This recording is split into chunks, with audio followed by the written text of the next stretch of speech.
Well, hello. This is Beth Green, otherwise known as Granny Rocks. And tonight we are going to talk about exaggeration. Do you exaggerate? Do you know anyone who does? About what and why? So we intend to have a very good time tonight exposing ourselves. Yes. So, anyway, before we do, I'm going to ask Sweet Baby James to introduce our show. Well, once again, we're here at Granny Rocks Our World, so get ready. Every Monday, Wednesday, and Friday at 6:30 p.m. Pacific Time, we'll hear Granny share her wit, her wisdom, and her uncommon sense. So, Granny, take it away. Well, thank you. And hello. We've already gotten a hi, James and Beth from Todd. Hello back to Todd. And a hello from Elizabeth. So hello to you too. Uh, okay, so the first thing I want you to do is think about the question, do you exaggerate and about what? So and Erica says, I never exaggerate. Never. And that's no I exaggeration. love that. I love that. So we're already on to a good start here. So I'd like you to be thinking about that a bit, and I can see we're laughing already. So now I want to start talking about this topic, and feel free to comment, of course. So, the first thing that I thought about exaggeration is, they say the squeaky wheel gets all the whatever The it is, grease. the grease, the attention. Well, you think about, do you know that there are some bird species? I think I saw this in a nature movie. Now, somebody will tell me I'm wrong, but I'm almost positive. Todd is laughing to tears, right? Um, that in some species, only one bird is going to make it, right? Oh. And it's the one who goes the most, right? So I think there is a kind of a primal thing. Hello, Luann, she's waving at us. And Navano says, I exaggerate my discomfort sometimes when I'm desperate for help. Oh, that's a good one. Oh my God, you're already at the end of the show and I haven't even gotten started, but I love your comment. It's not really conscious, but I say I'm dying more often than I'm actually dying. Still alive, but living with complex chronic migraines. Yes, I have a history of migraines myself. And I feel the same way, but I'm mostly dead because I really am. But anyway, I know exactly what you mean because we're so desperate to get someone to pay attention to us. I exaggerate my problems. Basically, I like to go into victimhood. You do. So I'm so victimized by this what happened or that would happen. Life's just so unfair. It is. You know? It's really true. Yeah. It's really See, true. there it is. So you're trying to get It's a sympathy, conspiracy, I tell but, you. It's got the same feeling as Navanos, which is, you're trying to get sympathy or help or something. Mm-hmm. And Helen and Richard said they are here. And hi there.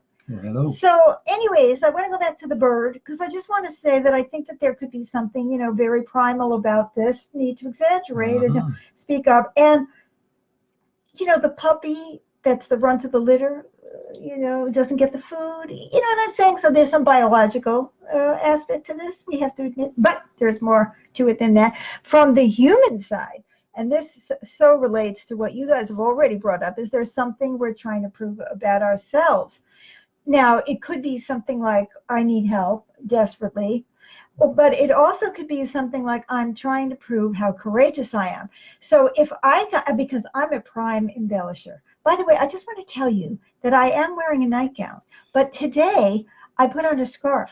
So you would never know that I'm wearing a nightgown. You're wearing a sweater also. Well, a nightgown and a sweater and a scarf, but it's because it's too hot to wear a robe. So anyway, back to the important topic that we're trying to talk about. So we're trying to prove that we're courageous, let's say. Just like Nava was saying, she was trying to prove how sick she was to get a certain impact. Well, supposing you feel that you're not very courageous, but you want to prove that you are courageous, so then you have to prove how difficult your challenges are. And that goes back to what Sweet Baby James And I have was another talking excuse, about. which is if I can make it be the problem out there, then I'm off the hook. Oh, yeah. See? Oh, yeah. I'm not responsible. Certainly not. It did it. It did it. It did it. And hello, Wade has given us a thumb up, so we're going Hi, to Wade. thumb you back. That doesn't sound nice. So if we're trying to prove something about ourselves, we might exaggerate the challenge so that we can prove how desperate we are, or how innocent we are, or how courageous we are, or something.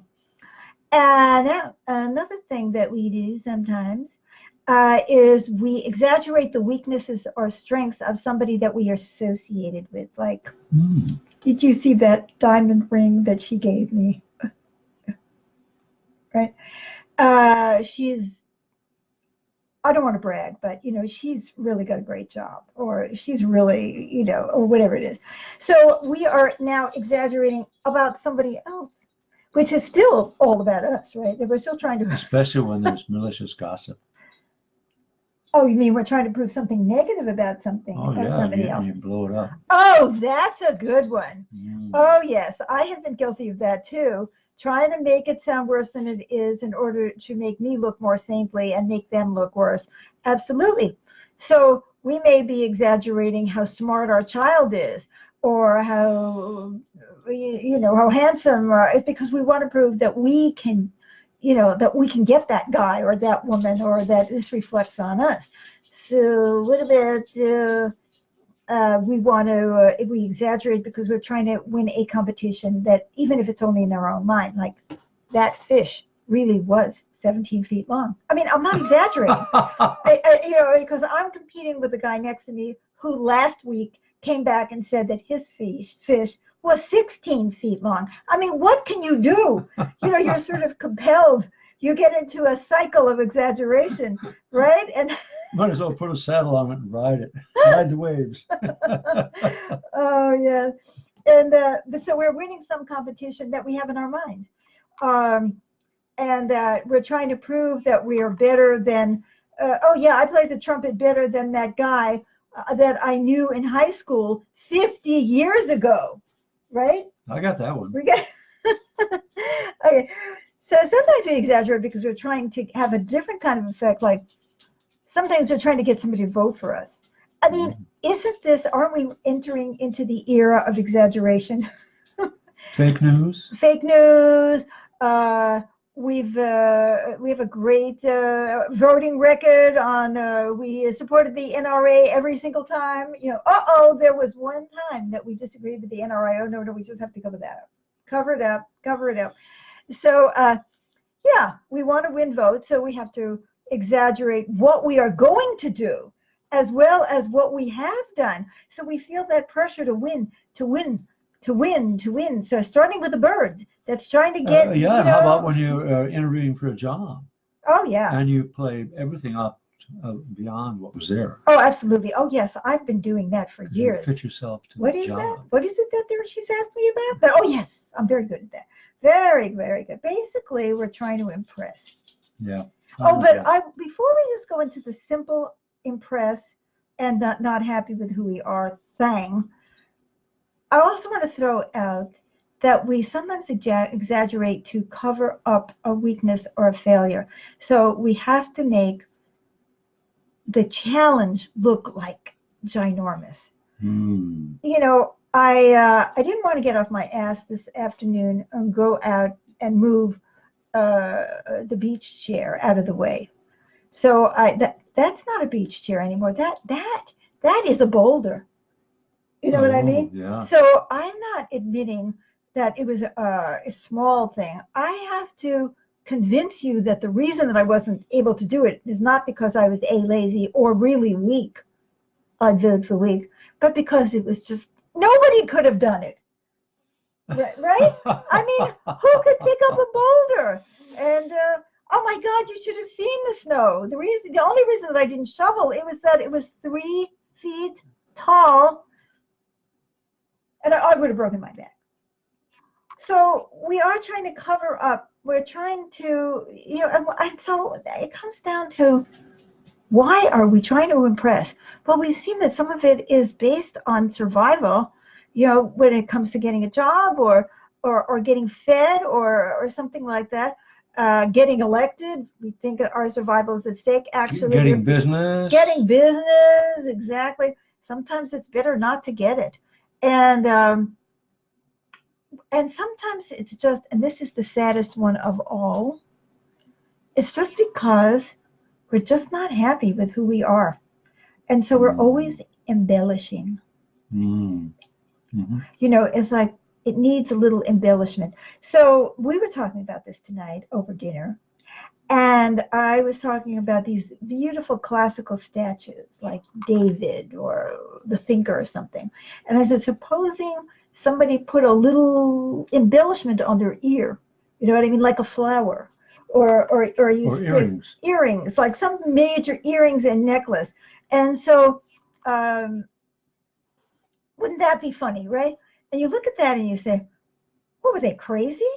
You know, sometimes things are beautiful because they're simple, because they have beautiful lines, uh, because the thing itself has intrinsic beauty. I mean, you don't, and I'm not saying that you would never want to put on a flower or wear a pair of earrings or something like that, but you know, how many times are we doing that just because we don't see our own beauty, we don't see our own value? This is a very sad state of affairs, don't you think? Yeah, definitely. You know, I think that women feel compelled to compete for looks, about their looks.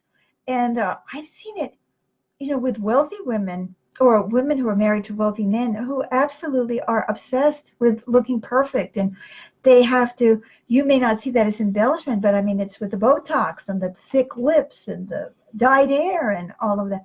It's like, what's wrong with your face?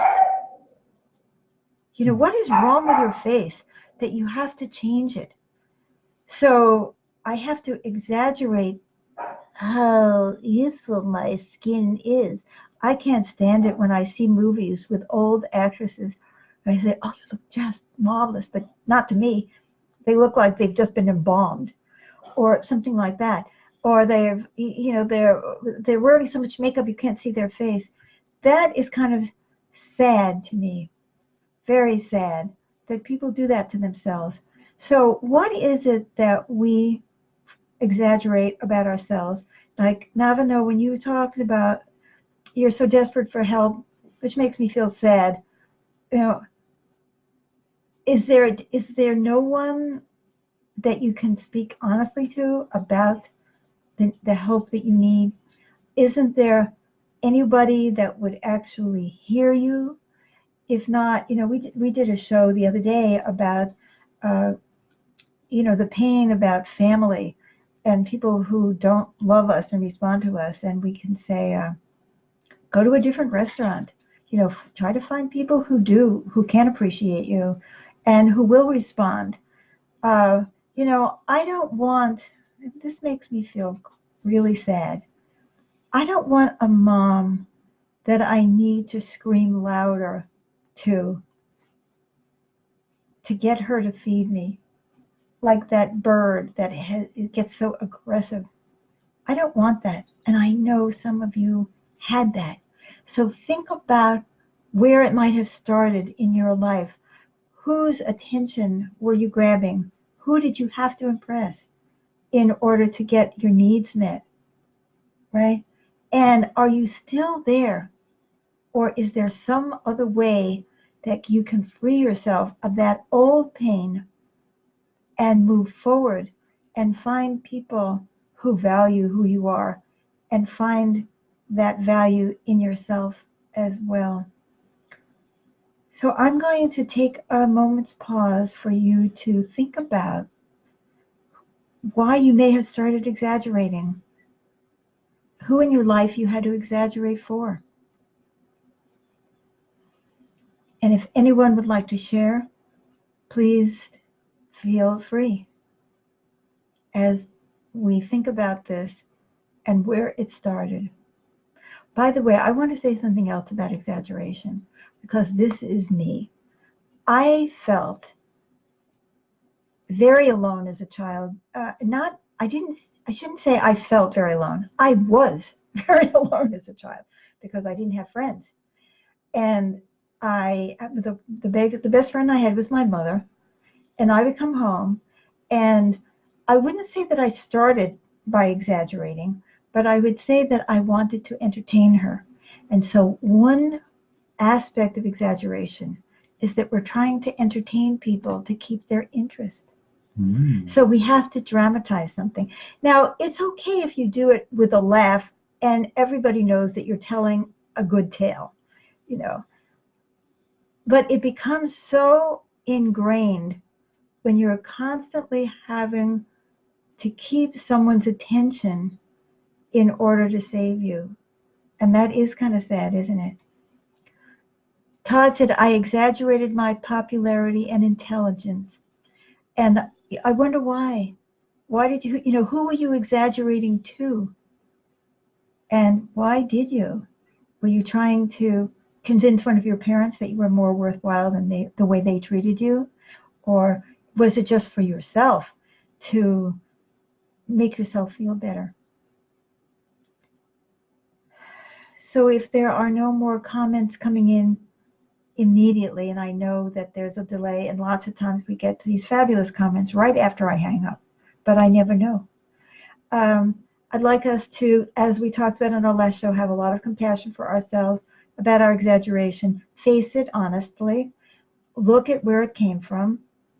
Take a look at some of the qualities. I talked today about wanting to stand out, like the bird who needs to be fed or the puppy that needs to be fed, that we're trying to prove something about ourselves, like how courageous we are by exaggerating what we're up against, how we want to exaggerate the weaknesses or the strengths of somebody we're close to make us look better, to win some competition, even if it's just in our minds, to convince others to vote for us or to promote us, to impress somebody, to cover up a weakness or a failure. And Todd said, myself, my parents, and my friends. So he was exaggerating to all of them about himself to cover up the way he felt about himself and the way he felt other people felt about him.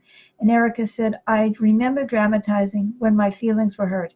I think I was competing to be the one who was in the most pain. Yes, and that relates again back to Navino with her and I've done that need a lot of too. Desperation. Yeah. I competing to be the one who's most in pain. Absolutely. I totally understand. Well, thank you for another wonderful night. We are on Monday, Wednesday, and Friday at 6:30, and for approximately 15 minutes. It depends, but we're pretty close. And on Wednesday, and that's at 6:30 p.m. Pacific time. And then on Thursday, but I was going to talk about growth first. Wednesdays, after the show at 7 o'clock Pacific time, we have a video conference. And in that video conference, I supported everybody to get much deeper into it. And you're most welcome to join it and take a look at our events or our posts to find out more about it. Helen just threw in a comment. I have exaggerated how hard I work to feel I deserve support. Good one, Helen. Good one. Erica said, thank you for this topic. Thank you, everyone. Tracy said, thank you, Granny Rocks and sweet baby James. And finally, on Thursday nights, I'm live streaming the piano. And I've got a whole bunch of videos now on Granny Rocks TV of me playing the piano. And I only wish I could play the piano on Grow, but the technology just wouldn't work. Trust me. But we do live stream the piano on Thursdays. It's called Dreams of Peace. Dreams of Peace. And you're welcome to watch. And I just had a whole live concert that I did Saturday night, and it's on my Facebook page, facebook.com/Granny Rocks On. Please like the show. Please share it. Please comment, even after. And tell people about us, because we need your support, just like, see, I'm going to exaggerate now. Oh my God, I'm going to die if you don't share the show tonight. Love you guys. Bye.